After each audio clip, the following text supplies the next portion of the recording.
Okay, welcome back everyone to our How to Play Civilization guide. I am Teacher Matt from Oxmar, Oxford English Masters, and today we're going to be looking at governments, how to change your government type in Civilization.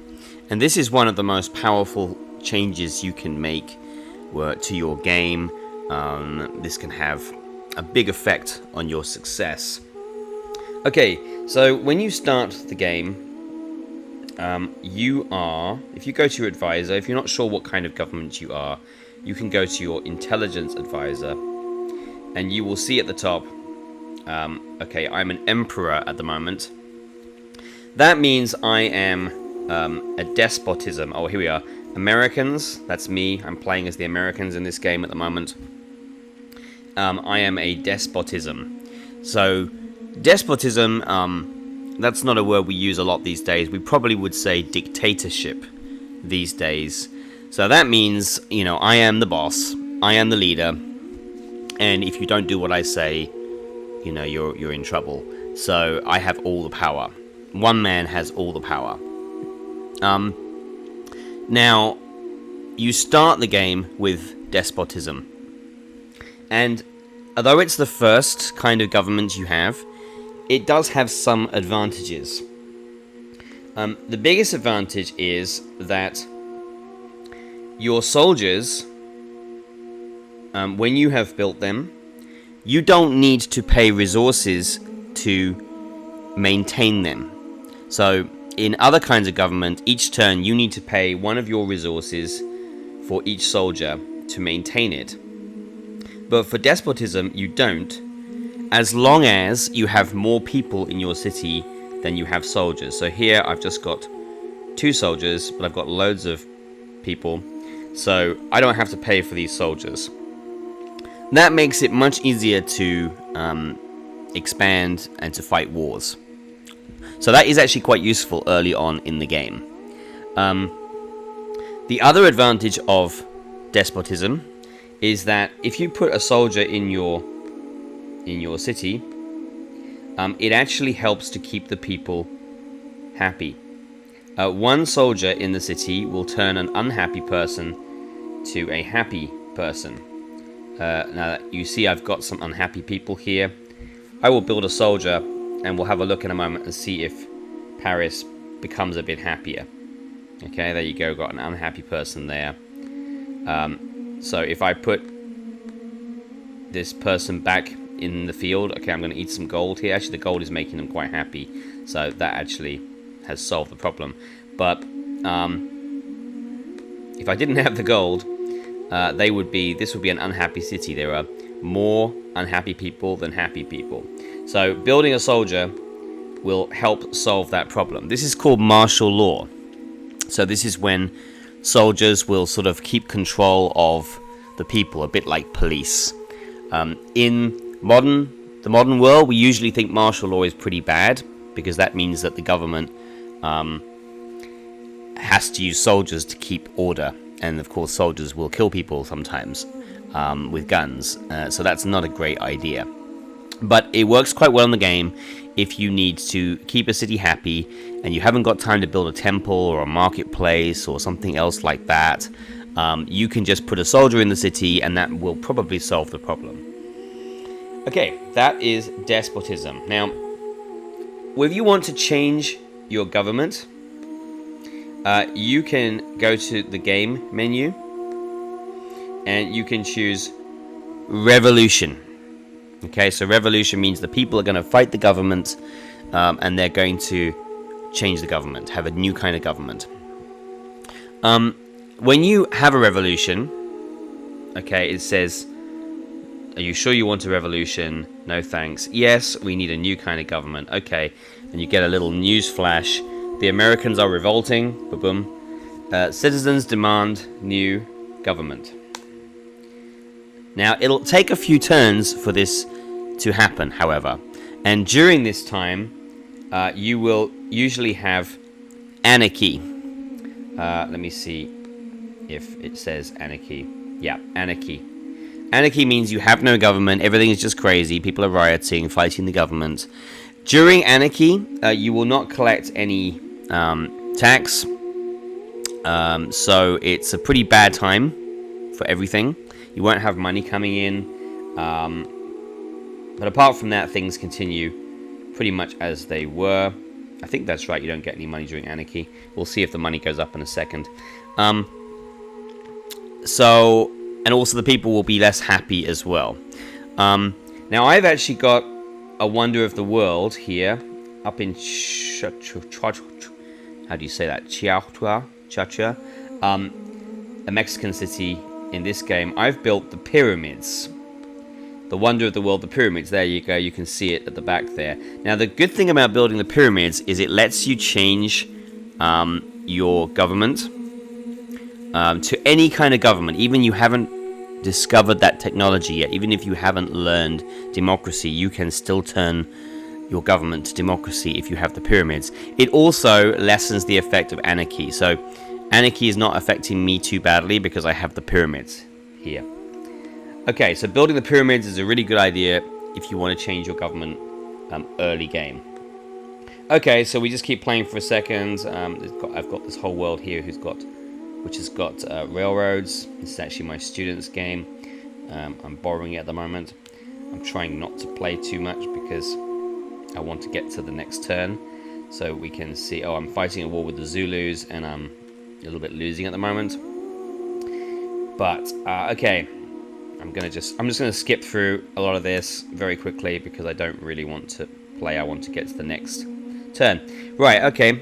So after a few turns, you will get a menu like this, and you can select your type of government. Okay, I'm now going to choose the next kind of government, which is monarchy. So monarchy means you are the king. And it's pretty similar to despotism in that martial law still works, so I can still put soldiers into my city. Let me find a city with lots of soldiers here, if I can, to show you how good martial law is. I don't have any city with lots of soldiers. I've got 2 now. Okay, you can see that now I've got a second soldier here. One of these 3 unhappy people has turned to an okay person. So making something cheap like militia, if you can still make them. I can't make them now because I've got musketeers instead.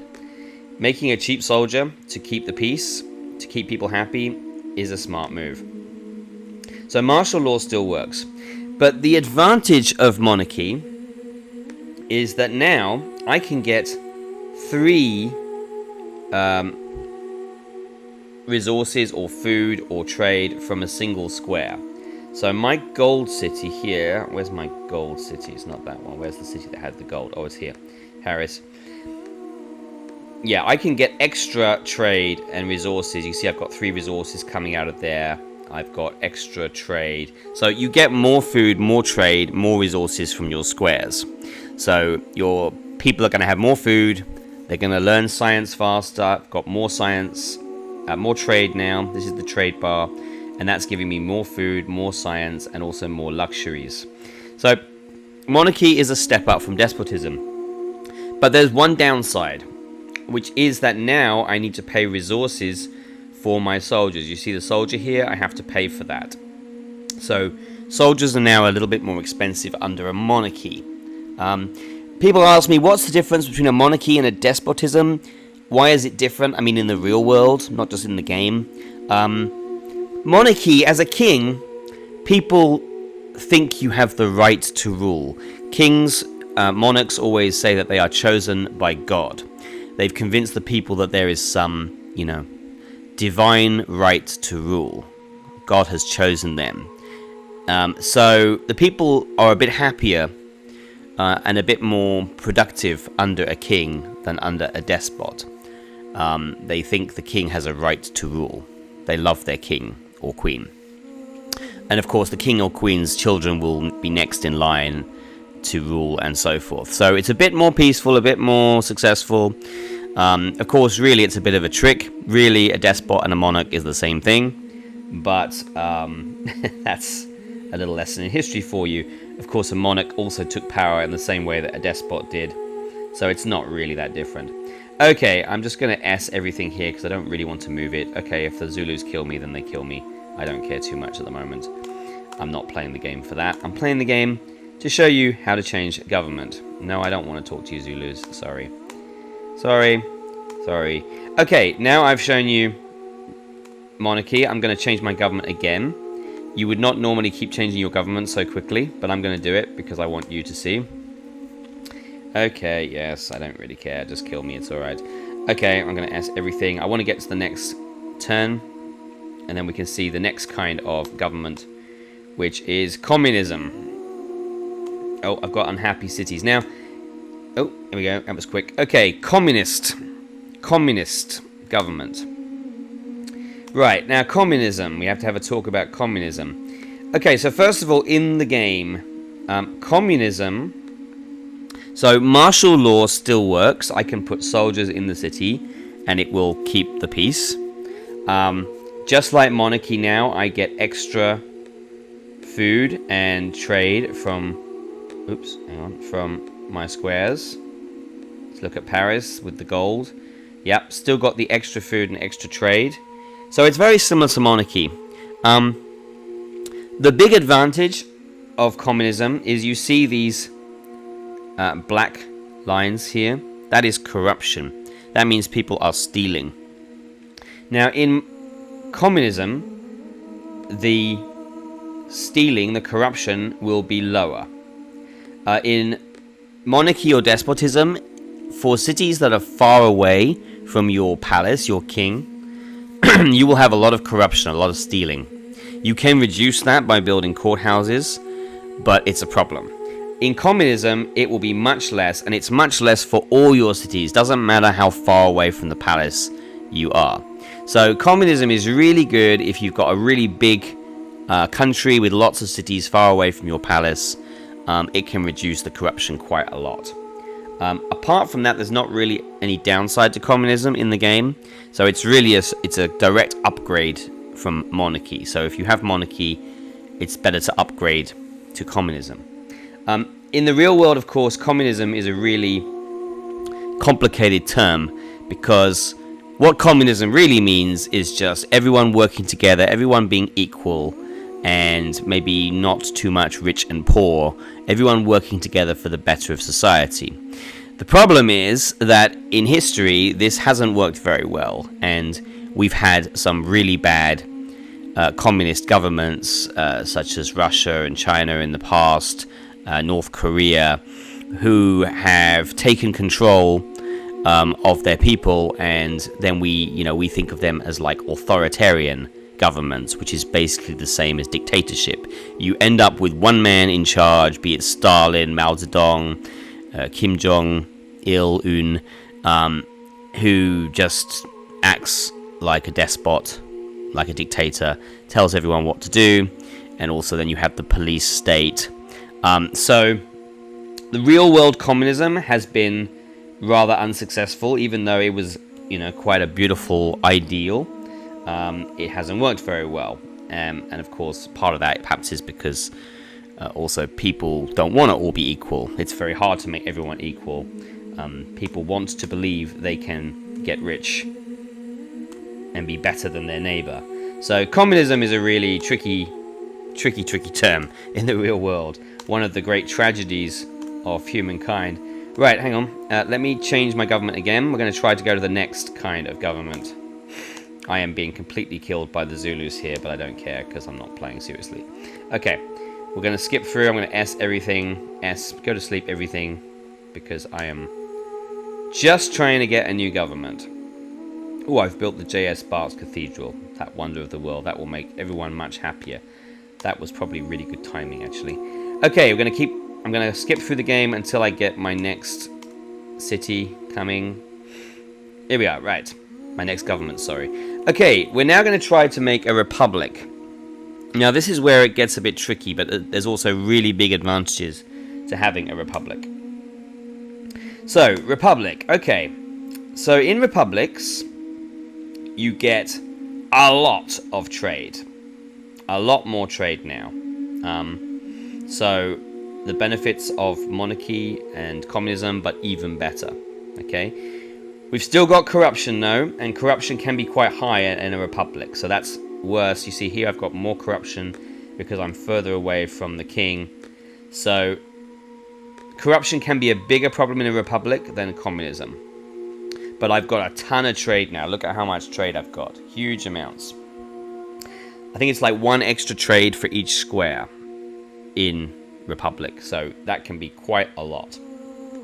So it's really, really good for your science and your money, and this will make your society progress really quickly. Now, there's a big downside for republics, though. This goes for republic and the next government, democracy, as well. If you take soldiers outside of your city, it's going to make the people unhappy. So let me take some soldiers out now from New York, and you'll see what I mean in a second about how unhappy this will make the people. Right, I'm just going to take them outside. I'm not even going to go very far. I'm just going to go next to the city. Right, let's go in and have a look at that city. Look at that. So you see down here, the soldiers going outside, they've made 3 unhappy faces. That means 3 unhappy people. So the idea is that, people don't like it when their family, their soldiers, are far away from them. Wives don't like it when their husbands are missing. It's all bad. So this means that it's really difficult to fight a war when you're a republic, because you can make your cities unhappy quite quickly. You need to have really happy cities to be able to send soldiers outside, or you need to not send too many soldiers outside. So that's a big problem. Remember, it's outside their home city. So these soldiers, you can see, where is their home city? Down here it says New York. This is from New York. So you have to take the soldiers back to their home city. Can't just be any city. It must be their home city. If they're outside their home city, oh, you see now I'm getting some cities that are really happy because it's republic, and I'm getting lots of trade. Some cities are really happy now and they're celebrating. But New York is not happy because I just took the soldiers outside. Okay. Yeah, you're really happy. Okay, lots of cities are really happy, but not everyone. Okay. Now, what if you do have soldiers outside your home city and you don't want to take them all the way back home? Well, there is something else you can do. Supposing I want to put the soldier in Dallas, but he's not from Dallas, he's from New York. All I have to do is go into the new city and press H. And you see that? It's changed to Dallas. So you can change their home city by pressing H. So now he won't make New York unhappy anymore because he lives in Dallas. I'm going to press S and put him back in. Okay, I'm going to put this soldier back in as well. Okay, New York is now just about okay. So you have to keep your soldiers in their cities as much as possible. Oh, I've learned computers. Nice. Okay, thank you very much. Okay, chemistry, why not? Right. The other thing you can't do in... I'm going to get a diplomat now quickly. I'm going to buy it so you can see. The other thing you can't do in Republic is you can't start a war. If you try and start a war, the Senate, which means really the government, will say no. You can't do that. Equally, if the enemy tries to make peace with you, you can't say no. You have to make peace. I'm hoping you're going to see that in a moment, if I can get peace with the Zulus. Hang on a second. They're winning this war, so they should be pretty happy to make peace. I probably have to pay them a load of money, though. Okay. No. Okay. Let me try and start a war now, and you'll see what I mean. Hang on. Oh, too many things to do. Okay. I'm going to go back over here. I have decided not to start a war with this country, but let's try and start a war now. I'm going to attack their city, and it says, we have signed a peace treaty with the Americans. I try and break treaty, and it says, overruled by the Senate, action cancelled. So in a republic or democracy, you cannot start a war. You can fight if the enemy attacks you, however. So if the enemy attacks you, then that starts a war. Then you can fight, no problem. But you can't be the one to start a war. Okay? So that limits you a little bit. Right, let's go and talk to the Zulus and see if I can meet with the king. Okay, let's see what he says. They want 300 gold. Okay, now I don't think you have to pay it if you're a Republic. Can I say no? Oh yeah, I can. Okay. Alright. Oh, someone else is coming now. Okay. But if he offered me peace without conditions, I would have to accept. Let me try again. Okay, I want peace. Yeah, okay, I'll pay your money. So you see, now if I want to reject his peace treaty, overruled by the Senate, I have to do it. Welcome peace. Okay. So I have now made peace with the Zulus. Although not the Indians, I think. Okay, so that's the problem with Republic. It's got huge advantages. It's really good for trade. I'm going to have a revolution again. But it is difficult when it comes to wars. Okay, not the best government if you want to fight wars. Okay, I'm now going to try to show you the democracy. Right, I'm going to show you the most difficult kind of government. Democratic.